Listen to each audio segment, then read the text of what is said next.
Hello, everybody. I'm here today with Ms. Morgan Lee, who played this incredible book called People First: How to Lead the Highest Performing, Most Engaged Team. And Morgan is all the way from New Zealand, and her and I met a while ago, and I helped her book coach this beauty into existence. And of course, I'm obsessed because the color, guys, just the color. It's so beautiful.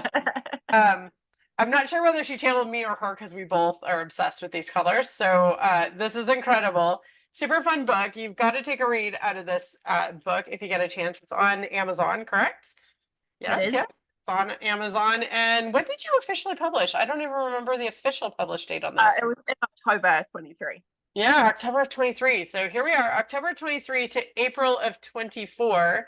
Mm. And I just wanted to catch up and talk a little bit about the process of writing your book, what it was like for you, any advice or support that you can give people who are writing their book, and give us a little plug. Tell us a little bit about what this bad boy is about. So let's start with, how did we actually meet? Do you remember? Yes, of course. We met in Fiji over cocktails and at a resort. And I had absolutely no ambition to write a book. But you are quite convinced that everyone has a book inside them. And it turns out that that is true. And and I came along to one of your talks just because you were great and fun to be around, and I wanted to hear what you had to say. And then, I think you definitely helped plant a little seed in my mind that some musings that I had actually might have some legs worth sharing. And you know, maybe a couple of months later, when we were hanging out, you kind of threw it out there. You were like, just write, you should write that. You should actually put that out into the world. Yeah, let's give that a crack. It took So casual. it was very, yeah, super cash. Super cash.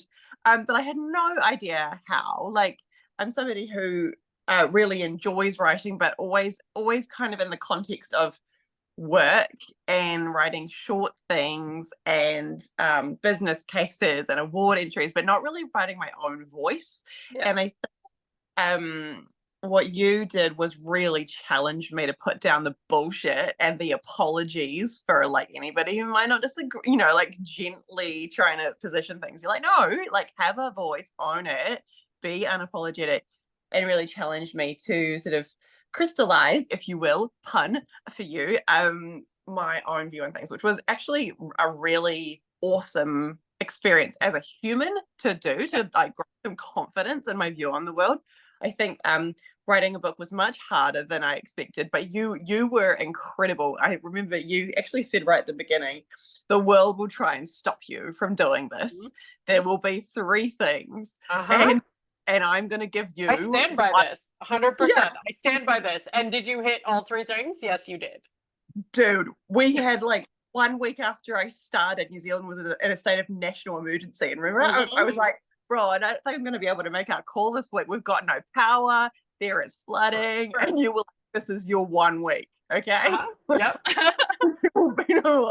And so, yeah, it all happened. Like, there was a restructure at work, and suddenly I was working around the clock and Yep. everything felt a bit fluid. But, and what I loved was your commitment, as if like you felt like a friend, and like the little person like on my shoulder being like, that's cool, but big picture, this is important, and I'm here to make sure you've done your homework every week, and I will tell you if it's shit, but we will keep moving, and that's fine. I will tell you in the nicest way possible, but yes, Yeah, absolutely. I will tell you if you're writing a shit. If it's yeah, not working, if yeah. it's not up to snuff, and I don't think it's making a marketable book, absolutely. And one of the things that I love, and you touched on, was like your book, People First, is really talking about kindness in the workplace and how to be a kind human and how you can still, move up the ladder and get the promotions and get the big opportunities while still being kind. And I think what happened is, and this kind of came out in this book, was a lot of kind people often get looked over because they are so, eager to please and want to make everybody so happy, that they hide their own voice. And one of the things that I really did have to pull out of you was, Morgan, do you mean that? Do you mean that? Like, you would drop a sentence and I'd be like, Okay, but you're using all of these lovely adjectives that tone it down, that soften it. Like, do you have an opinion or do you not? And when you own that opinion, it was wild because I watched your writing expand from like struggling through a chapter to all of a sudden you wrote, I remember the week you did like 4 chapters in a week. And I was like, did we just light a fire under you? Did you just get it? And you did. It was like you literally tapped in and plugged in, and then it really started to flow. Yeah. And each week you got more and more excited. So I know that there was hesitancy at first, and you were like, I want to write this. I don't know what it's going to look like. And we did. We worked through a storytelling framework and we figured out what your chapters were going to look like, because that's the first part of the process always, is that framework. And you were still hesitant even with the framework. I watched. I was like, I'm watching you go, oh, okay, I can do this. But every single chapter you got more and more confident. And then when you went back, I remember you rewriting certain chapters because after you found your voice, which I think for you started to happen around chapter 4, 3, 4, you Yeah. started to feel Yeah. like you found a voice. I remember you coming to me on one of our calls and being like, I'm just going to rewrite those first 3 chapters. I'm not like, they're good, Crystal, but they could be great. And I know they can be great. And I'm just going to go back and rewrite. And you ended up with this incredibly powerful book.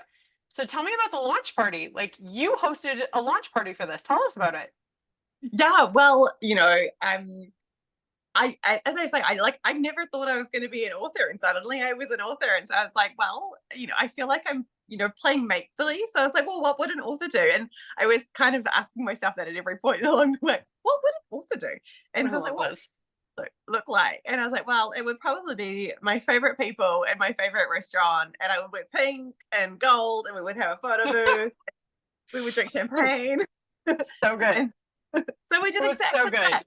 And your It was pictures showed exactly that. Like, you took a ton of photos, you used it to promote your book.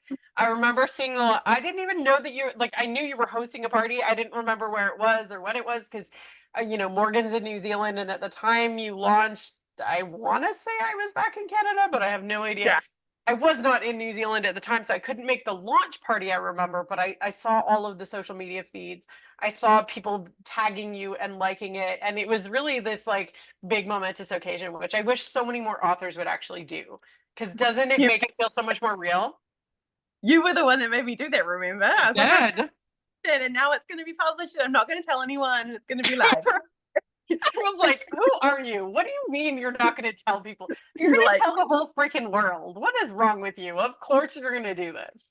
I know. I love that you gave me pretty much a step-by-step guide to everything. At any point, I could message you on WhatsApp and be like, okay, so what do I need to, like, how far away from, like, I think I've accidentally published my book on Amazon.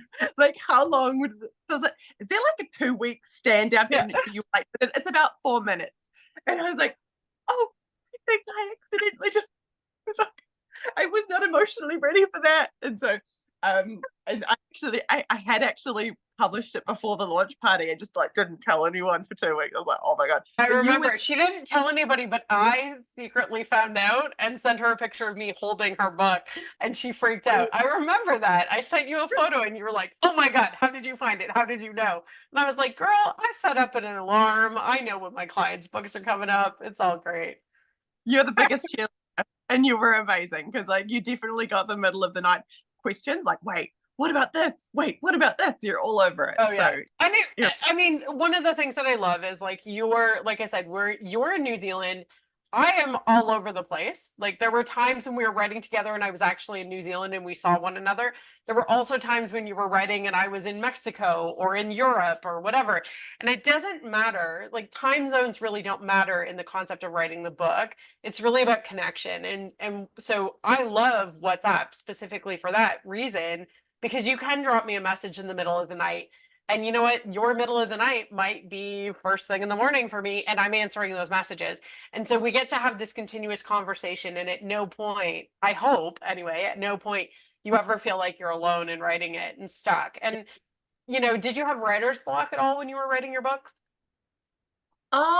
it definitely took me like you say, probably a month to really find my flow. I think like it was a bit fits and starts at first.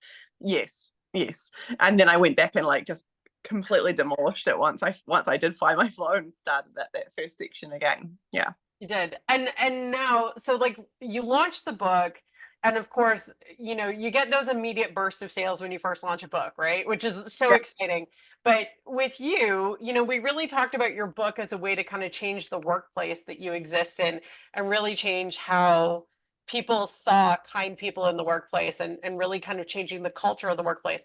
Can you talk a Yeah. little bit about that and what this book was meant to do? Yeah, totally. I'm a I feel like authenticity and human is really important. And I sometimes think that corporates can become too corporate and that we lose our humanity, and which is just so silly because we're all just animals at the end of the day. And I think that actually becomes barriers to progress in a lot of ways. And I think the world's changing, and there's an opportunity for more human leaders to come through. And that means kindness, it means vulnerability, it means, authenticity, all of that kind of stuff. So yes, I did intentionally want to sort of challenge the paradigm that I exist within. Yeah. And I hold, like, I'm really lucky to have been really successful within that, despite the fact that I don't fit into that sort of corporate mold. And I wanted to show other emerging leaders that you can be yourself and be successful in a corporate environment. So I wanted to challenge that. And I was so scared about putting this out into the little world because it was definitely, New Zealand has something called tall poppy syndrome, which is that we don't like people that stick their heads up above the crowd. I definitely felt like I was exposing myself a little bit by having like a really strong point of view and putting it Like, out there. What I was shocked by was how embraced it was. Um, I've been on a little like road show. I think I presented it to like 9 different sort of divisions wild. within Love it. the yeah. And actually it led me to a new job, which is just wild. But actually next week is my last week in my current role, and in 2 weeks I will be stepping into own the development of a leadership strategy for the corporate that I work within. I love So it. so out of like it being this little seed inside me that was just a little idea, I think you really helped to nurture that into a bit of a flame, and then help me put that into the world, and that then and Oh, I'm now so excited. I think you oh messaged me. You were like speaking in Australia or something as yeah, well. You got yeah, invited to like literally go to another country and speak and use this as a catalyst to talk about culture and other businesses that yeah, are connected to your own. And you work in finance, like business, yeah, banking, finance. It's not it's not an easy place to come up with the idea of kindness as a leadership, you know, priority, I think. mm, And I, you know, I really appreciate the fact that you're putting this idea out there and that people are really gravitating towards it. And I'm excited, honestly, for more people in North America, in Europe, whatever, to really get a hold of this book. And I know you didn't dream that big at first, right? You were, yeah, when you no, started this book, you were like, if I can just make a difference at my job, that would be cool, yeah, yeah, right? I Like, had like and that people was that it it. was Yeah, yeah. you were like, there's like 10 people I want to read this, and then like I'm just gonna hide it in a bookshelf and we're gonna pretend like it never happened. Mhm. And from the get-go, I mean, to be honest with you, from the moment you told me what you wanted to write, I always had this bigger vision for this book. I always had this bigger vision for what could create because nothing else like this exists in the marketplace. Nothing else, especially in your realm, in your experience, in your expertise. This doesn't happen all the time. And so for you to have a really strong point of opinion and an idea and a concept and to put your name behind it was really powerful. And so I am excited for what it's created. And I'm also excited for what it's going to continue to create for you and for other people. So if you are a kind leader and you felt kind of left behind or like things aren't going your way because of kindness, I want you to literally go on Amazon right now. Look, I'm going to go in nice and close. You're going to go on Amazon, you're going to go look for this lovely book of Morgan's, and you're going to read it because it's incredible. It's not a long read, which was super intentional. You've got a ton of references and stats, of course, and all the good things, but it's not a long read, right? At the end of the day, we're only like 120 pages. Like, guys, this is the type of book that somebody wants to pick up, can actually finish on a plane and start putting to use. And your book was incredibly tactical, some great content, but really tactical ways to actually use this. And these are my favorite types of business books to produce because I think people actually appreciate that It's not just another like entertainment read. Not that there's anything wrong with that, because we love those too. But if you're somebody who's like, I just need the tactical know-how, I need to know how to do the next thing and how to get where I want to be, this is what you want to write. So I'm super proud of you, and you did incredible. And I'm so glad that when you finished it, I got to be in New Zealand for your very last coaching call, which Yes. was so weird and so amazing. So we worked together predominantly on Zoom calls, and then I just so happened to be in New Zealand teaching a writer's retreat. We decided to connect and do your last call in person, and I got to give you some fun little gifts and things to say congrats, and I'm so excited for you. Um, I get emotional still. Like, guys, there are tears, like ridiculous tears all the time. And I do this on calls. So, like, if you think that I'm just doing it for performance, Morgan and any of my other students and clients will tell you I cry on calls. I get so excited for you because it's stuff like this that changes the world. I'm so excited. Anything you wish you had known before you jumped in? I'm curious. Um, I I I don't think that I had any idea how much writing it would change me, and Mm. how I feel like it gave me such, I don't know, closure and clarity on things. So it Mhm. really also a bit of introspection that you just don't make time for. And so in a way, I'm kind of glad that I didn't know that going in, because it was the real gift. Um, uh, I think probably I would have. Um, I was very much following intuition. Like, it just Yeah. felt like it wasn't necessarily something that I was really clear that I wanted to do, but it felt right. Yeah. And so yeah, I can't think of what I would wish I'd known before, but I think it was very important that I did do it, and I'm so glad. And And to be honest with you, like you were the type of person that I love working with. The person that like I can see the vision, I know what's gonna occur, but you don't necessarily. And I get to watch that metamorphosis and that transformation kind of happen for you. And you're right, it is a very deep, introspective, personal experience. And you end up writing about things that you didn't think you were ever going to write about, and telling yeah, stories you never thought that you were going to tell. yeah, And there's this vulnerability and this complete exchange of like putting yourself on the page. It's like I always talk about it. You've heard me say this before. It's like catharsis on the page, yeah, right? Something that seems so insignificant at the time. When you write it down, you're like, oh my gosh, I went through that. I did that. How crazy. And I love that this is basically like a time capsule for you as well, of like all the things you've been through and what you've created. And quite frankly, I already see the next version of this happening. So I'm gonna. B2 of this. Ricky's already named the second book, so like, Of course he has, because we had the privilege of having dinner with your lovely husband last time we were in New Zealand as well. And so I now feel like he's my accomplice in making the next book happen with you. So I'm excited for that one to happen, but I'm so, so proud of you and this book. Guys, go grab a copy. Morgan, thank you so much for letting me coach you and being so bloody coachable, because honestly, you make my life easy. Not everybody is as coachable as you were when it came to writing this book. So thank you for that. Um, Guys, if you want to be like Morgan, if you want to have a book, I am so tearful today. I am crazy. What is happening? If you want oh to be yeah, like Morgan, if you want to have an incredible book out in the world, if you want to have the incredible impact that she is already having with her book and with the people who read it, um, book coaching is available.